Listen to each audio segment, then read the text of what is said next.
না কোনো বাধা ঠেকাতে তোমাদের অগ্রগতি, চেতনা মনোবল শিক্ষা ও জ্ঞানের প্রগতি।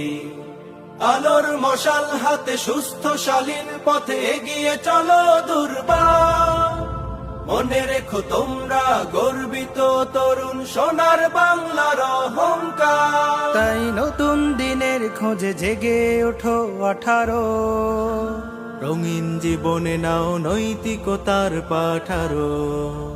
জেগে ওঠো 18, জেগে ওঠো 18, জেগে ওঠো 18, জেগে ওঠো 18। তারুণ্য শক্তি ঘটিয়েছে বিপ্লব যুগ যুগান্তরে, ভয়কে করে জয় সাহস জমিয়ে রেখেছিল তাদের অন্তরে। তারুণ্য শক্তি ঘটিয়ে